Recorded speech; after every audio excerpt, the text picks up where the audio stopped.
The map of the evolution of the human entity is indelibly written into our genetic codes. Our ability to activate and integrate the fullness of these codes is a question of circuitry. As the present cycle runs its course to begin its ascent upon the next evolutionary spiral, the structure of the material field is showing signs of extreme decay. Individually and collectively, we face the deterioration of our social, sexual, political, and religious structures, and witness the proliferation of environmental degradation, war, famine, and genocide across our Earth.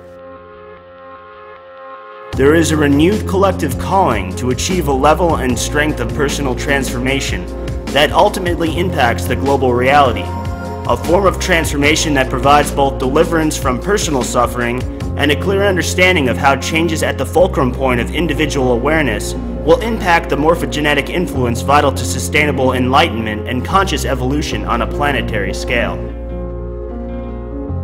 I refer to this evolution as the quickening. Upgrades within the holographic hive mind have indeed been occurring, both collectively and at the level of the individual. The internet was introduced to enhance our neural kinetics, so that we would eventually be able to observe the higher fractal orientation of the next shell of cosmic reality. We are simultaneously approaching the launching point for a symbiotic telepathic society to take form. As we progress into this new eon, the old shell must be shed. This lock and key system works in both theoretical directions, so the more we understand and integrate honest truths about ourselves as individuals, the more we will begin to have a knowing about certain big-picture phenomenon such as the pulsating torsion spiral recently seen in Norway, or the pyramid craft circling over the Kremlin in Moscow. Those events are very real, but they are no more mysterious than the intricate geometries found in a snowflake, a grain of sand, the emotional response one experiences when listening to music, and in the infinite complexities of love. So there's no immediate need to look beyond the small amount of data that we actually have a knowing about.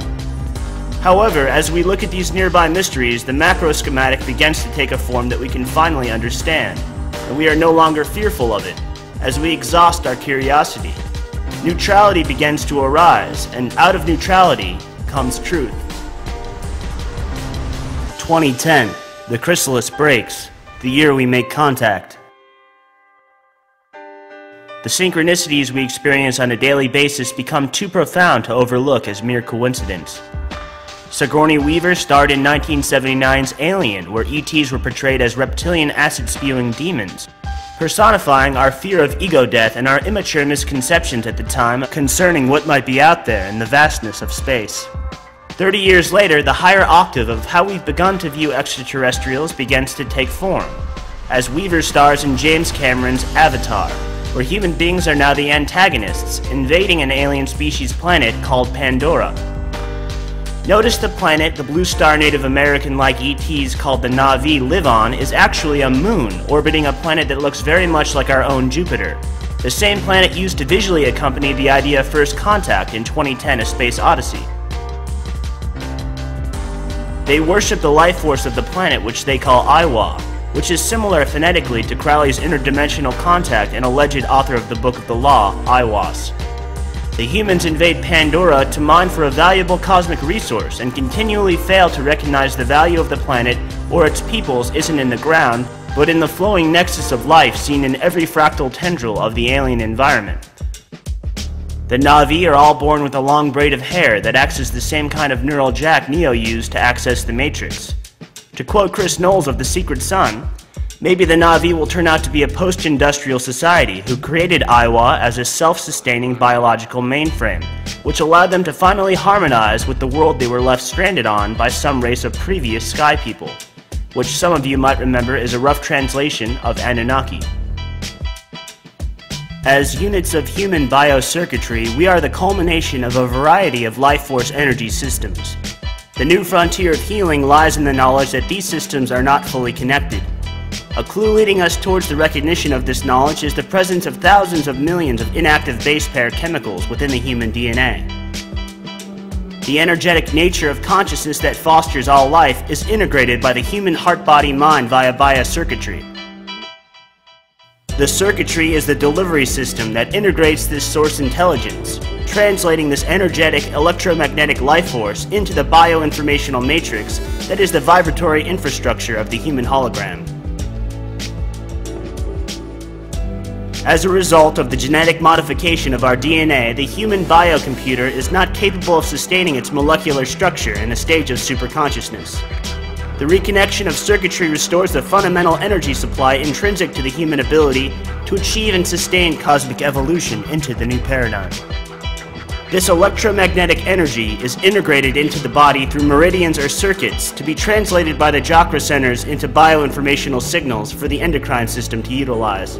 This influx is being created by the maturing influences of a solar system that is itself reaching higher and higher states of cosmic comprehension, transmitting to Earth and its inhabitants ever new spectrums of radiance data, light.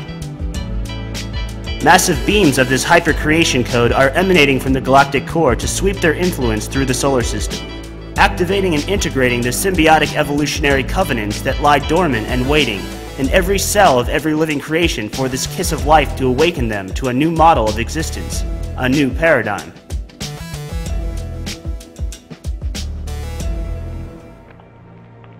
The quickening makes itself apparent in all forms of media. Hollywood bombards the populace with film after film laced with cameos from the visitors in order to desensitize the masses to the possibility of ET life existing throughout the cosmos.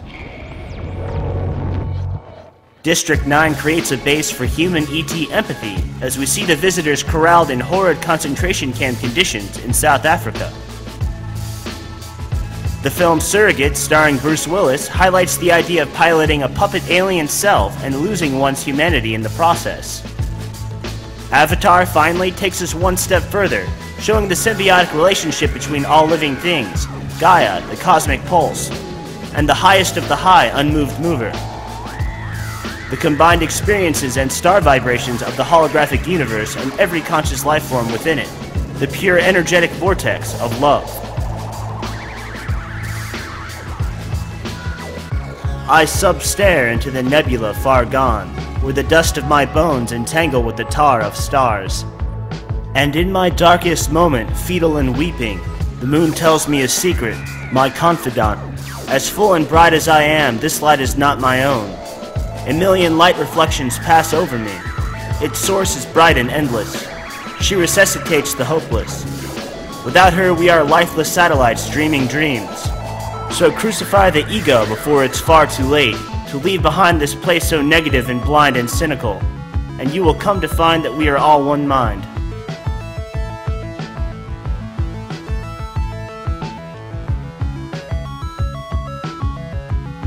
Your body is the physical matrix of your divine intelligence.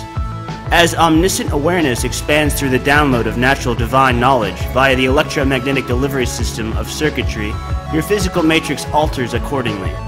As the acceleration of source intelligence infiltrates the heart-body-mind matrix, the individual's computational capabilities upgrade exponentially to accommodate more and more circuitry, more and more source intelligence, in a circle of spiraling and ever-expanding conscious evolution. The erroneous definition of God is the most malevolent and powerful manipulation of consciousness. This mycelium of deception has been perpetrated in a myriad of ways, including the manipulation of historic recall and the insertion of a false ancestry. This false inheritance has entrenched within the psyche the archetypical duality of the demonic and angelic models, creating conflict on the deepest strata of human behavioral reference and resulting in deep wounds of separation, spiritual abandonment, and betrayal. This creates the Godhead with amnesia syndrome. A yearning develops to have a remembering of the eternal cosmic tapestry or the Akashic records. All things are moving, everything is vibration. Sacred geometry is written numerology. Numerology is computed language. Language is the interrupted music of the spheres. The sacred tones themselves, if unlocked, precede a full recovery of this memory. A knowing of what you truly are, the stuff of stars. The fractal tendrils of a love undivided. We sprawl out in our forgetfulness, and we converge in our remembering. Just as the known universe expands and contracts like a human heartbeat, you can feel it in every breath. Go with the eternal symphony and paint the portrait of the unified, unfallen existence of all sentient beings everywhere. The quickening is occurring all around us. Now I ask you, do you see?